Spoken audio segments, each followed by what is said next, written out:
Dennis Rodman joins us right now. I guess you don't find it scary. No, it's not scary. It's amazing, man. Wow, man. You know what? It was such a great experience. Me and my, I call him my son, Elkin King. We went there, man, and it wasn't supposed to be like that. It was supposed to be like, just meet the guy and just have a good time. And it turned into such an event. And I have to ask you first, when you said you love Kim and think he's awesome, were you aware of his threats to destroy the United States and his regime's horrendous record on human rights? But one thing about that, you know what? I didn't look at all that right there. I understand what he's doing. I don't condone that. I hate the fact that he's doing that, but the fact of it is that, you know what? That's a human being, though. He let his guards down. He did one thing to me, been a friend. I didn't talk about that. I understand that. I understand that.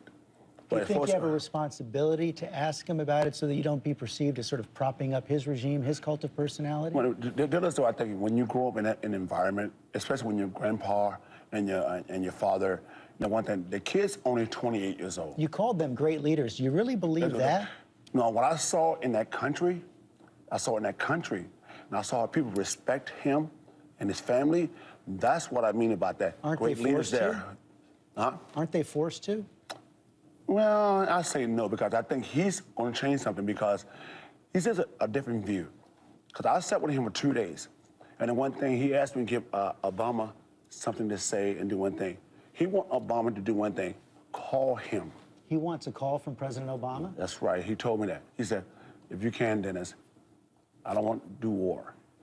I don't want to do war. He said that to me. Did you say, why don't you pick up the phone and call President Obama? No, you know, it's a different story. It's a different story, because guess what? The kid's only 28 years old. 28. He's not his dad, not his grandpa. He's 28 years old. So you think he's different. What did he tell you about America, and what did you learn about him? Guess what? The one thing I said to him, I said, we talked about, if you see the clips or whatever, he loves basketball. And I said the same thing. I said, Obama loves basketball.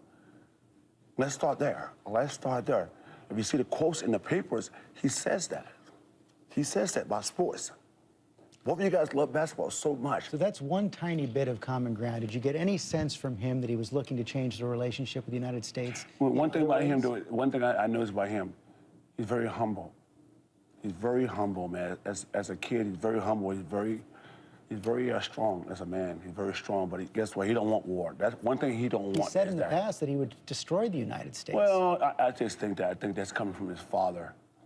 I think as a young man, he don't want anything. What else does he know about the United States and President Obama, from what you could tell?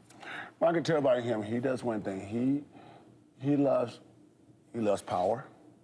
He loves control, because of his, you know, dad and stuff like that. But he's a great guy. He's just a great guy. If you sit down and talk to him, you know, perception is perceiving how things work. A great guy who puts 200,000 people in prison camps?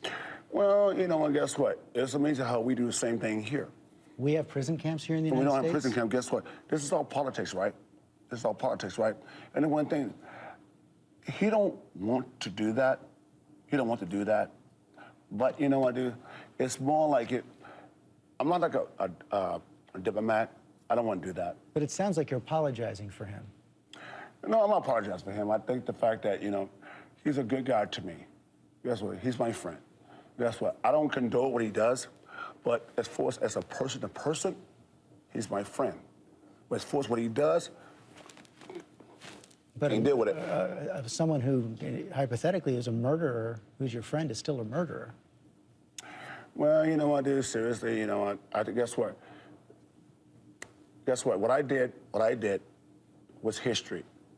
Was history, and guess what? It's just like we do over here in America, right? It's amazing that we have presidents over here do the same thing, right? It's amazing that Bill Clinton can do one thing, have sex with his secretary and do one thing, really get away with it and still be powerful. And How can you compare that to prison camps? No, prison camp do one thing. We don't need to do one thing. Object that. We don't need to object that. Guess what? We're doing one thing. If, like a friend to friend, right? It's a friend to friend. He's a friend to me. That's about it. So you're going to go back? Yes, I am. I'm going to go back, do one thing, and find out more what's really going on. Find out more. Okay, next time you go back, you should bring this report from the Human Rights Watch with you and maybe ask me questions about that as well. You might learn a lot more, and it might press him as well. But thank you for coming on this morning and sharing your impressions. Either way, guess what, though? Here's the One thing. report. Guess what? Thank you for the report.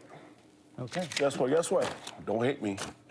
Don't hate me. Guess what? Don't Not hate me. hate. Guess what? Don't hate me.